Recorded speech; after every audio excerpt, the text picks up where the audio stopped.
All right, well, it is time to get going. We are going to be continuing on with the series looking at some of the biblical archaeology type things that are going on in Greece. And then I think either next week we might just do a miscellaneous week. We've gone through all the major locations we went to in Greece. So we might do just some of the miscellaneous, not necessarily biblical places, but might have some interesting things. We may do that next week, or we may just go straight to Israel. But either way, the majority of the rest of our time will be spent in Israel, going through some different places there. And I'll probably have I have fewer pictures from Israel. I'm sure I'll get some from the internet on some of these places. But I'll try and pull some pictures from my latest trip, and then from my trip in back, when was that? 2019 that we went. So we should have some good pictures. And maybe there's some interesting change that you might see in some of those pictures, especially like in Jericho and some of that kind of stuff. But anyway, we are going to be going to Corinth today and the nearby city of Cenchrea, which I'm sure all of you knew was a place that is in the Bible. It is a place that is mentioned in the Bible, but it is a place that is very briefly mentioned. So, where we left off last time, Paul was in Athens and he went up to Mars Hill, or the Areopagus. He preaches there to the philosophers and he uses a lot of philosophical terms and all that kind of good stuff. And then, how does that go for Paul? The people rejoiced and they were all mass converted. Not quite so much. There were a few that were converted and a few believed. You get two mentioned particularly, and I'm blanking on their names off the top of my head. But either way, it seems that when Paul leaves from Athens, he goes straight to Corinth, and it seems that the people that he had converted likely follow him. And so when Paul leaves Athens, I don't know this for certain, but there's some clues that perhaps all the Christians that are in Athens leave Athens, and there's not immediately a church established. There might have been, but just the wording of Acts 18 makes it sound like they follow Paul directly to Corinth. So let's look back at our map. What we're going to talk about today, ancient city of Corinth, one picture of Diolkos, and then Cenchrea for the last little bit. We're going to spend the vast majority of the time in Corinth because the other two places are pretty insignificant. But this is just, once again, the map of Paul's missionary journey here. He comes up through Asia, through Troas, Samothrace, lands in Neapolis. From Neapolis, he goes to Philippi. What you often have, and what Cenchrea is to Corinth, is what Neapolis is to Philippi. And so you have a bigger city that's inland a little bit, but just not, spitting distance away is a port city that kind of funnels into the bigger city. And so that's what Cenchrea is. But he goes from Neapolis to Philippi, then down through Amphipolis and Apollonia, lands in Thessalonica, which is a very major city today and back then. Then shortly to Berea. The Jews chase him out from Berea, from Thessalonica, which is a while. Somebody had the conversation, honey, I won't be home for dinner. I'm going to go chase Paul 25 miles away.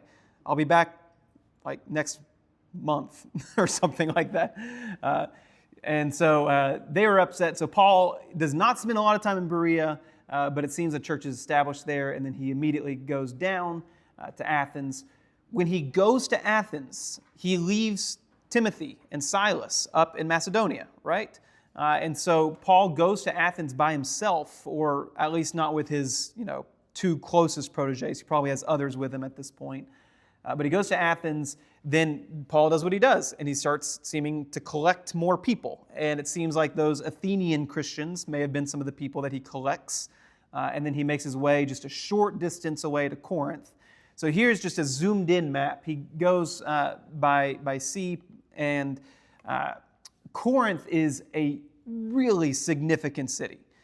When you talk about ancient Greece, you have these city-states that are really significant, Sparta, Athens, Thessaly. Corinth is one of those major significant city-states. And Corinth is going to be an enormously powerful and influential city. What about this picture tells you that? Because you can get a good hint for why Corinth is the way Corinth is based on this picture. What about this would lead you to believe that Corinth is powerful and influential and rich? By the water. Yeah, it's by the water, right? That was just a guess. Is that right? Yeah. Well, look how narrow that land bridge is there, right? Oh, yeah. And that's the Mediterranean. It connects either way. It's a big, peninsula, isthmus, or whatever you want to call it. But it connects, I think, the Ionian Sea and I'm going to get it wrong. I probably shouldn't say it, just because I'm going to get it wrong. But it connects those two land masses, and that is super, super narrow. And so if you have a ship that you want to get from one to the other, you're going to either sail for weeks around the big old island, right? Look at that, like Aegean, and you're going to go around that big old landmass to get to the other side, or you're going to go through Corinth. And there have been several attempts throughout history, and it wasn't completed until recently. But you see that strip of water connecting the two? There's now a canal that goes, and it's really significant, although not as significant now as it once was. Yeah. Ionian and Aegean. Is that right? Look at that. A lot of people think I don't know stuff, but I do. That's a quote from Nacho Libre. But it's really significant. And so Corinth is the big major power center for this narrow, significant strip of land. And so if you're going to have commerce going through, you're going to stop at Corinth. If you're a sailor wanting to take the short route from one sea to the other sea, you're going to go through Corinth. And so when you have these big metropolitan areas that are rich and powerful and influential, what do you have? You got immorality, right? Lots of it. Because when you're rich, money just magnifies whatever's on the inside, right? And so all of their negative traits are going to be amplified. And when you read through 1st and 2nd Corinthians, these are letters writing to people that are just really rough around the edges. They have got all kinds of issues at the church. And I think, if we saw a church today that looked like the church at Corinth, I don't know that we would be fellowshipping with that church, right? But yet, Paul takes the time to address these issues, and I think that's really interesting. So we won't get into all of that, but Paul has gone from Athens into Corinth. He does not arrive in a blaze of glory, right? There's some real ministry highs in Paul's life, and there's probably some ministry lows, just like there are in everybody's life. I think Athens is a big low for Paul. Flip in your Bibles, look at 1 Corinthians chapter 2. Paul talks about the way he arrived here. And I think it gives you kind of an indication of where Paul's at this point.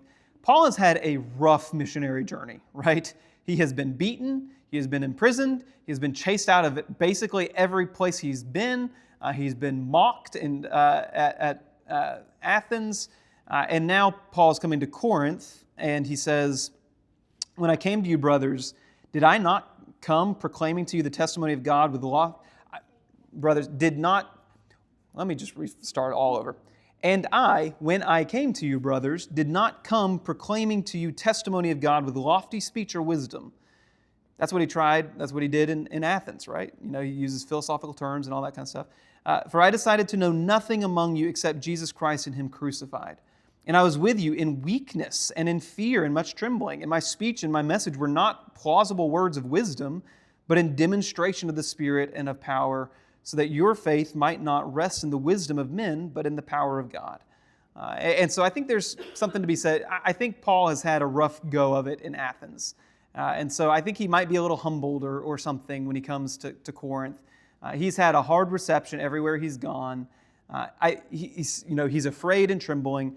I don't think he's afraid of what's going to happen to him. I don't think he's scared of the people. I think he might be, scared that he's being ineffective. I don't know what all that might mean or what all goes into that. And that is reading into it somewhat. But I think he's probably afraid that he's going to get the same reception in Corinth that he got in Athens. And so he comes to Corinth very meekly.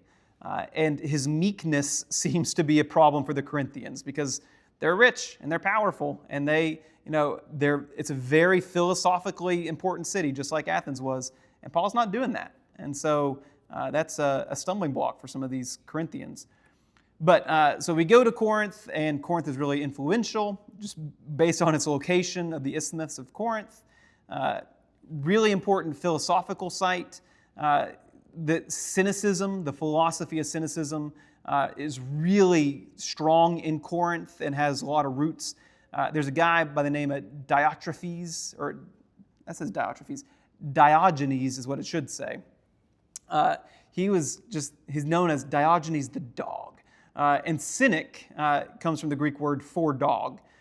He was just like this absolutely filthy man who never bathed and was covered in excrement and slept in a barrel. And he was just famous for being belligerent and rude. And there's this really funny story of Alexander the Great coming to Corinth, and he wants to seek out Diogenes because he's known for his wisdom, even though he's kind of this eccentric kind of guy. And he stands in front of Diogenes and asks him, "What do you want? I'll give you anything in the whole world." And Diogenes says, "I want you to move over to your left. You're blocking the sun." And so Alexander's guards draw their swords, ready to kill him. And Alexander stops them and he says, "Listen, if I were an Alexander, I think I'd want to be Diogenes," which is kind of a funny little pithy statement. None of you care about that. So ancient Corinth has lots of major temples, lots of idolatry, really notably a huge temple to Apollo, who is one of the most worshipped gods. I didn't realize just how much worship of Apollo happens in the Greek world. Like Delphi, which is kind of the Mecca of ancient Greek religion, is mostly famous for its temple to Apollo. Apollo is huge. Huge temple to Apollo, major temple to Aphrodite, who is the goddess of love and beauty and sex and all that kind of stuff, on top of the Acropolis, which means high city. And so it's a really big city. So here are just some pictures. This is the Corinthian Canal connecting the two waterways. It was completed, I think, in the 1950s or so.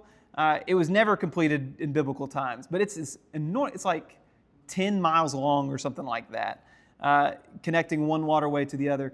The problem is it was completed in the 50s, and now it's too narrow for big boats, so it's hardly ever used. But during Paul's time, parts of this would have been completed. It was started centuries before Paul. And people would work on it, and then it's just too big a job, and it would be abandoned for centuries. But this was a big thing back when it first happened, but not too big anymore. But it's really pretty.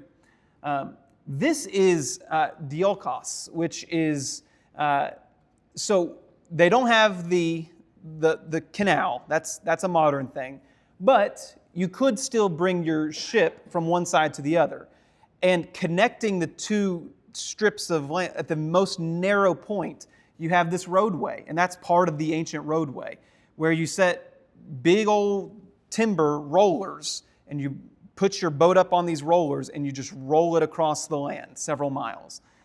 The amount of manpower to do that. But that's fragments of it, and you can see the grooves from where those sorts of things would have been.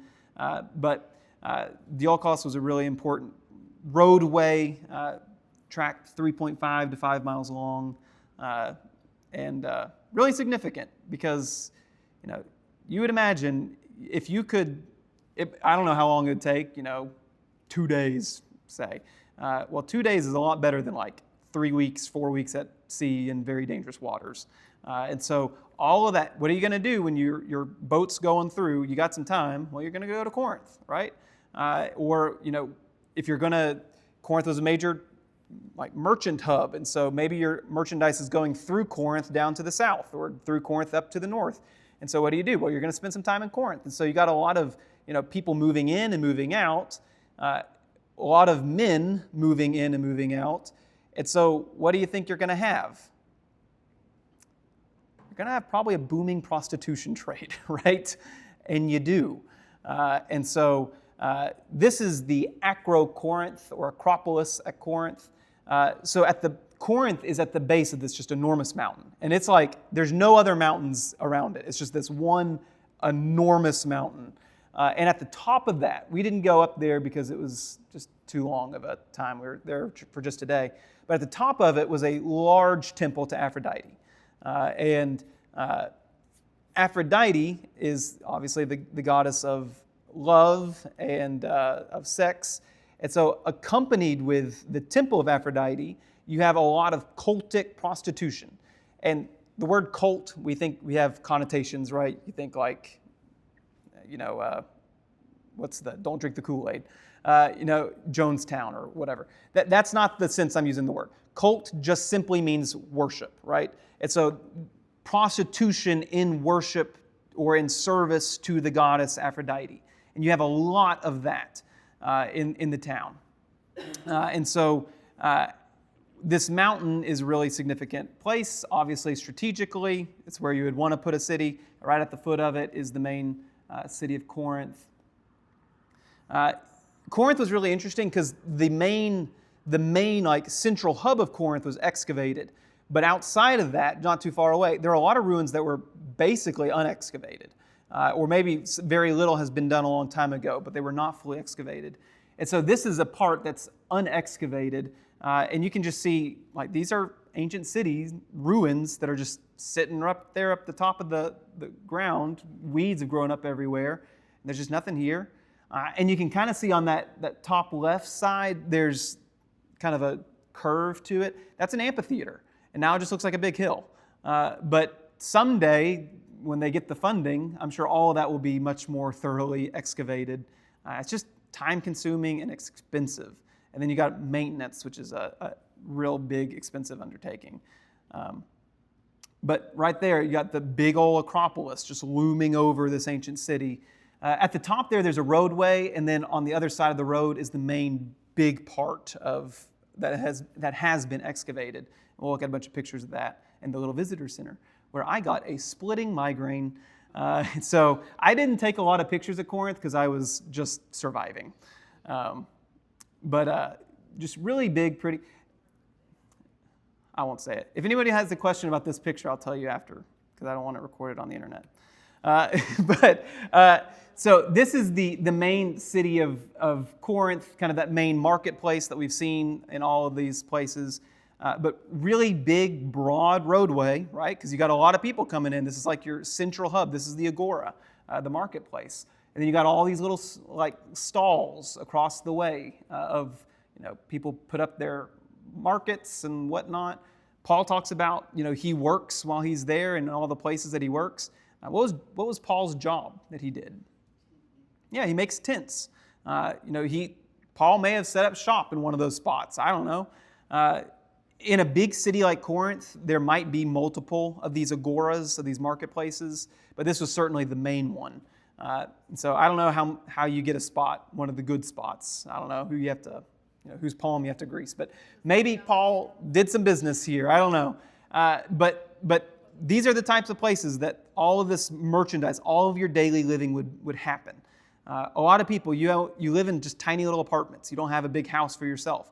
And so you may not even have a kitchen. And so what do? Well, you go into town every single day and you buy your bread from the baker who's got a little stall set up. And then you go back home with your daily bread and that sort of thing. That was really common in this time period. And so the thought of an apartment seems like a modern notion, I guess, to me at least for some reason. But it was really common. Like one of the big problems when Rome burns and Paul is accused, the event that leads to Paul's death, is they have just enormous apartment complexes that are just stacked on top of each other, and people are living just in absolute squalor, and they're matchboxes. And so when one goes, they all go, and then now you have enormous numbers of death and enormous number of people that are just now displaced and all kinds of issues, and disease and nastiness. No public toilets here. They're probably public toilets, but no plumbing here. And so here's just some more of those stalls. Those are some of those underground stalls that we saw at like Thessalonica. Just, I don't know what all was here, but just stuff. They found a whole bunch of statues throughout all this rubble when they were excavating it. And so as you walk in like the visitor center, they've got some of these statues that are laid up. Heads broke off really easy, or if you're wanting to deface something, you deface it. And so I don't know if it's just vandalism, just time. It's kind of a fragile point. It's got like a nice place to break. But look at like just the intricacy of that and the detail in that. Like that is marble. Imagine taking your countertop and chiseling your countertop into something that looks that lifelike. Claire. They were painted. Yeah, and they would have been painted too. So they were all white like how we see them now. They had paint on them. Yeah, but just really, really amazing skill. That none of them had a head. Yeah, some do. Found one head to like slap on there. Yeah, some on the inside do, and I'll show you some that do in here in a little bit. But you have some reliefs here. So very often at the top of these temples, they would have like stories depicted in the temples, like these little placards, and these depict, we were told, battles against the Amazonians, which are like the warrior women kind of stuff. And so I don't know, but lots of Greek legends and stuff. I like that one just because the horse is like kicking the dude in the head. Was that guy naked? Oh yeah, they're all naked. Okay. Yeah. Yeah. So Paul spends about 18 months in Corinth. Flip in your Bibles, look at Acts chapter 18. So Paul is in Athens. He leaves with Dionysius and Demarius. Some of the men joined him and believed. Seems like they accompany him here. Verse 18, after this, Paul left Athens and went to Corinth. And he found a Jew named Aquila, a native of Pontus, recently come from Italy with his wife Priscilla, because of Claudius had commanded all the Jews to leave Rome. And he went to see them. So that's an interesting thing, a sidetrack. Why is that a significant detail here? Priscilla and Aquila are Roman citizens. They live in Rome, but they're now in Corinth. Why? Claudius has kicked all the Jews out of Rome. And this is a big issue that's going to precipitate the writing of the letter to Rome, is that there's these Jew-Gentile issues because the Jews were kicked out, and now they're coming back, and there's all kinds of tensions there. There's the edict of Claudius we have record of, and he says he expels the Christians, or he expels the Jews out of Rome because of a Chrestus. People are being stirred up because of a Chrestus. Claudius probably just didn't realize the distinction between Jews and Christians. And so Christians are having some stir in Rome, and so he says, just get them all out. I don't care, just get them out. And so Priscilla and Aquila, who are Christians at this time, they go to Corinth. And that's where Paul runs into them. And he went to see them, and because he was of the same trade, he stayed with them and worked, for they were tent makers by trade. And he reasoned in the synagogue every Sabbath and tried to persuade Jews and Greeks. When Silas and Timothy arrived from Macedonia, Paul was occupied with the word, testifying to the Jews that Christ was Jesus. And when they opposed and reviled him, he shook out his garments and said to them, "Your blood be on your own heads. I am innocent. From now on, I will go to the Gentiles." And he left there and went to the house of a man named Titius Justus, a worshiper of God. His house was next door to the synagogue. Crispus, the ruler of the synagogue, believed in the Lord, together with his entire household. And many of the Corinthians, hearing Paul, believed and were baptized. And the Lord said to Paul one night in a vision, "Do not be afraid, but go on speaking and do not be silent. For I am with you, and no one will attack you or harm you, for I have many in the city who are my people." And he stayed 1 year and 6 months teaching the word of God among them. So Paul does what Paul does. He stays. This time, he's in it for the long haul. He starts a trade. He finds these other Jewish Christians, or maybe not Jewish Christians. I don't know about Priscilla and Aquila. Those are Greek names, or Latin names. But he finds these other Christians. They share the same job. He's working there, goes to the synagogue. Things aren't going great at the synagogue, just like it's happened all these other places. Some believe, some don't. And so Paul eventually says, listen, I've had it with you guys. You guys are causing all kinds of trouble. You're not listening. It's on you at this point. And he goes and says, I'll just talk to the Gentiles then, if you Jews won't hear me. And he spends some time just ministering to the Gentiles. Then God says, no, you need to go back, talk to the Jews. Interestingly, Crispus, the ruler of the synagogue, typically in a synagogue, you would have a number of Jewish families were required to establish one, and you would frequently have a ruler of the synagogue. It's mentioned a couple times in a couple different places. But he was kind of the caretaker, the guy who makes a lot of the decisions and that kind of thing. Crispus believes. Where else do you see the name of Crispus in the Bible? What's the significance of Crispus? No. So, in 1 Corinthians, when Paul says, I'm glad that I didn't baptize any of you guys except for who? Crispus and Gaius. And so Crispus is one of those personal baptisms by Paul. And so the leader of the synagogue believes. You can imagine that would probably cause some disruption in the synagogue, right? Some controversy, to say the least. And so Paul, after he believes, he leaves these Jews alone. God tells him, you need to go back. Look at verse 12. But when Gallio was proconsul of Achaia, the Jews made a united attack on Paul and brought him before the tribunal, saying, this man is persuading people to worship God contrary to the law. But when Paul was about to open his mouth, Gallio said to the Jews, if it were a matter of wrongdoing or vicious crime, O Jews, I would have a reason to accept your complaint. But since it's a matter of questions about words of names in your own law, see to it yourselves. I refuse to be a judge of these things. And he drove them from the tribunal. Your translation may say bema there. That would be a very literal translation. And they all seized Sosthenes, the ruler of the synagogue, and beat him in front of the tribunal. But Gallio paid no attention to any of this. And so these Jews, they have had it with Paul. Paul's causing disruption. He's converted the leader of the synagogue. And now they have a new leader of the synagogue, a guy by the name of Sosthenes. Interesting name, familiar name. And the Jews gather up one last legal attack, and they accuse him before Gallio, proconsul. Proconsul's like governor.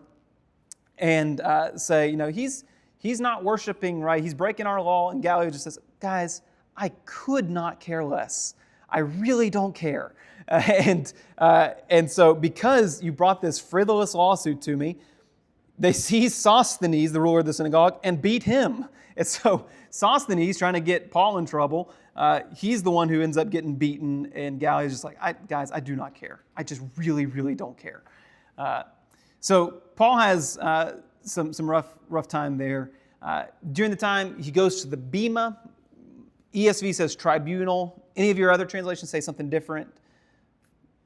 Tribunal or bema? What verse? Acts 18, verse 12. Proconsul. Yeah, that's like a governor. The Jews made a united attack on Paul and brought him before the, ESV says tribunal. Oh, okay. I have judgment seat. Yeah. So the bema, in Greek, it's literally bema. Some translations put that. Most translate it. Tribunal is a good translation. Judgment seat's a good translation. It's like where you go and do court. And so a lot of this stuff doesn't happen behind closed doors. It happens wide in the open. And in Corinth, the bema is still there. And so a couple interesting things. Gallio is one of those guys that historians for a long time say, well, there's no such person as Gallio and that kind of thing. Well, in Delphi, they found an inscription written by Emperor Claudius, directed to Gallio. And I don't know if you can see this. You got an I and a O-S. His name was Julius Gallius. So I-O-S is like the Julius. And then here you have what looks like a gamma. a hangman. And then an A, and then two L's, two lambdas, and then an omicron, or an omega rather. But you have his name written here. It's a letter from Emperor Claudius to Gallio. And so the use of that is, we know exactly when Claudius was emperor. And this exactly confirms the Bible. And we know exactly when this was written. And so what this tells us is Paul was most likely in Corinth in 51 to 52 AD. And so this is a really significant, because it gives you a good timestamp, a really definitive, tight timeline for when these things happened. And so just a big, significant inscription in there.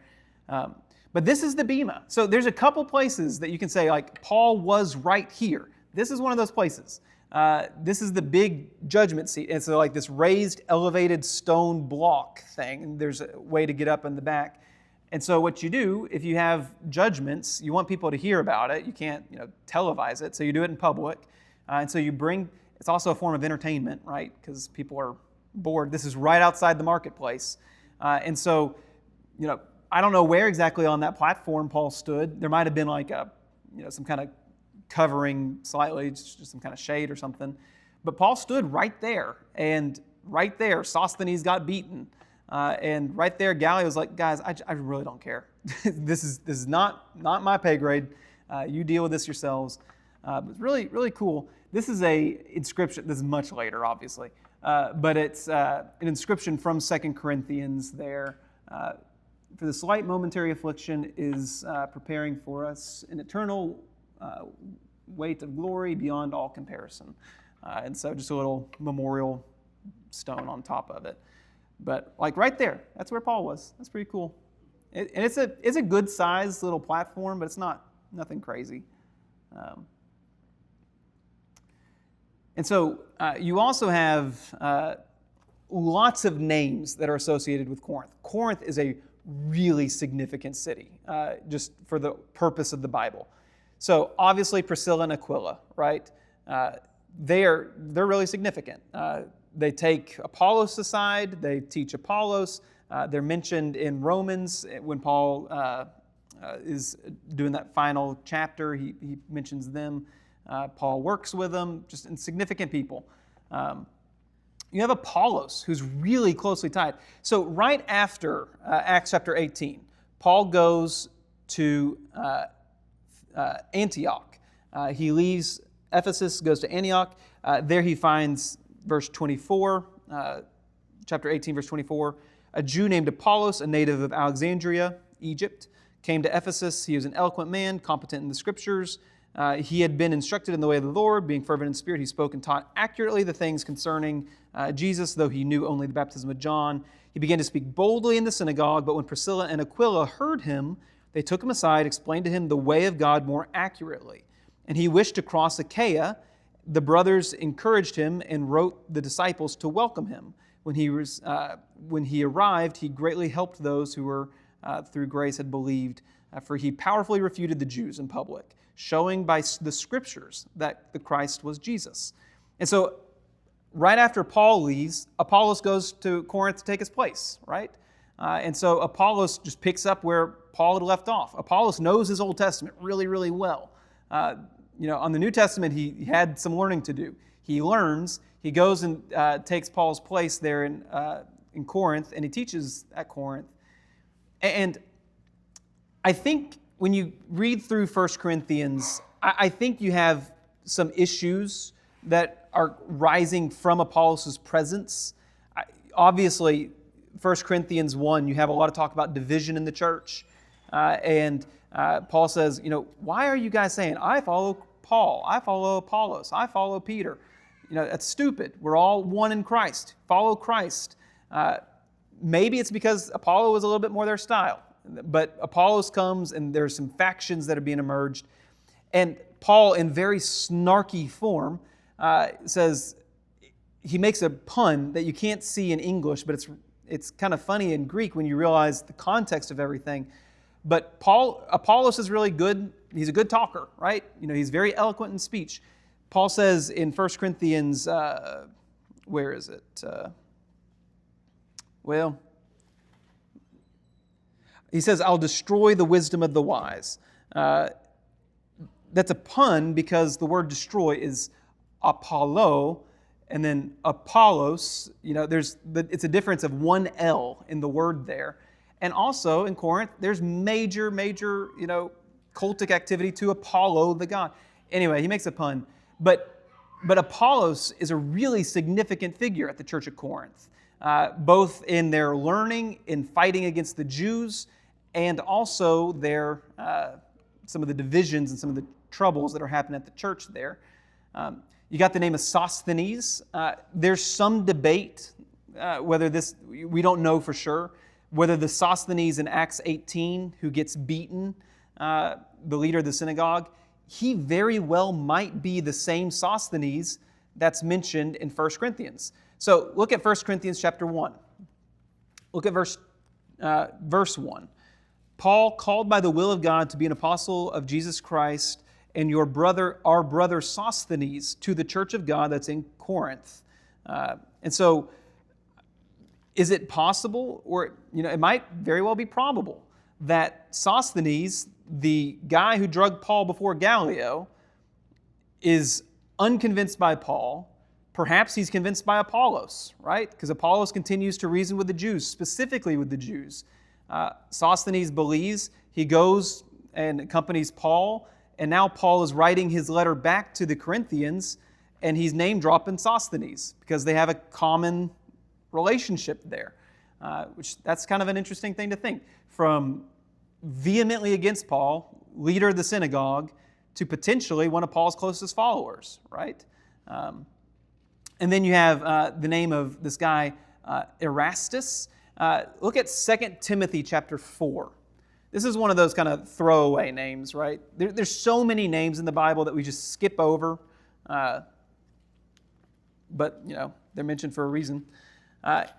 In 2 Timothy chapter 4, look at verse 20. Verse 19 and 20. Greet Priscilla and Aquila and the household of Onesiphorus. Erastus remained at Corinth, and I left Tryphus, who was ill at Miletus. And he goes on. This is a person that is really interesting because we found a big old hunk of pavement with his name on it. And so this is called the Erastus inscription, and you can kind of see it there at the top. It's in Latin. It says Erastus pro something or other, and then that last word is struit. So what it says is Erastus paid for the pavement to achieve some office by his own money, is what this inscription says. And so, what are the odds, and it dates to the first century, what are the odds that there's an Erastus in Corinth that, it's probably the same guy. It may not be, but it probably is the same guy that's mentioned there in 2 Timothy, which is really cool because, that's presumably he didn't carve it with his own hands, but he was like, hey, look at that. Got my name on it. Got my name on the ground. And his name's been on the ground ever since. So in Corinth, though, you also have the Corinthian correspondence, 1st, 2nd Corinthians. There's a prior letter that's called the sorrowful letter. So I think 2 Corinthians is technically, or 1 Corinthians is technically 2 Corinthians. 2 Corinthians is technically 3rd or potentially 4th Corinthians, depending on how you think about it. But there's a lot of issues that are going on at Corinth that are addressed. And we won't talk about all of them just because we're running out of time. But the Acro-Corinth, cult prostitution, it's huge. What does Paul talk a lot about in the letter to Corinth? He talks a lot about sexual immorality. He says, flee sexual immorality. Such were some of you. You got people in 1 Corinthians 5, a guy that's, sleeping with his mother-in-law or his stepmom. Either way, gross.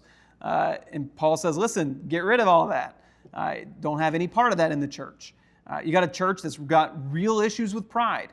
Why are they prideful? Because they're rich, right? And so the rich are mistreating the poor at Corinth. You got tons of talk about idolatry. There's tons of these little statues to the god Asclepius, who's the god of healing. And interesting, the term soter, Savior, is used to Asclepius. He does a lot of worship, and so some people have been like, well, Jesus is based off of... Stupid. But anyway, like when we were going through, people would make figurines of whatever is hurting them or whatever needs healed and offer them to this god. And so you got a bad leg? Well, let's make a statue of a leg, and Asclepius might heal it. This one's sad. Somebody had a sick baby, and so they made a, statue to this false god. But you got this huge temple to Apollo. That's kind of all that remains there. You got the big temple to Aphrodite. And so with all this idolatry, well, you're going to have questions about, do you eat the meat? Do you not eat the meat? So what does Paul address? Do you eat the meat? Do you not eat the meat? Sacrifice to idols. You got a lot of issue with worship. And so, head covering issue. I don't know how much to make of this, but one of the main functions of the Roman emperor is he had the title Pontifex Maximus, which is chief priest, the high priest. And so beginning with Emperor Augustus, the emperor of Rome was also the number one religious official in the Roman world. And when the high priest, they do their duties as the high priest, they would cover their heads and do whatever it is that the Roman high priests would do. And in Corinth, they found this statue of Emperor Augustus with his head covered doing religious duty stuff. And you also have one with Nero covering his head doing religious duty stuff. And so when you get to 1 Corinthians chapter 11, and it's talking about head coverings, perhaps part of the reason why he says, men, don't be praying with your heads covered, is because he's saying, don't be imitating these religious authorities that are in your area, and you're trying to imitate this, this figure of pagan worship. Verse 1 of chapter 11 says, be an imitator of me as I imitate Christ. Don't be trying to imitate these people. And also, I think, the whole women head covering thing, I think there is a challenging translation here, and I won't get into all of it, but he says, you have authority over your head, not a symbol of authority over your head. And so there's some freedom, but otherwise. Cenchreae, it's where Phoebe is mentioned really briefly. It's where he goes back to Jerusalem. This is all that pretty much remains. This is a church that was built on the site that commemorates where Paul supposedly departed, maybe not. This is what it would have looked like back in the day. All right. Well, we're out of time. Thank you, guys.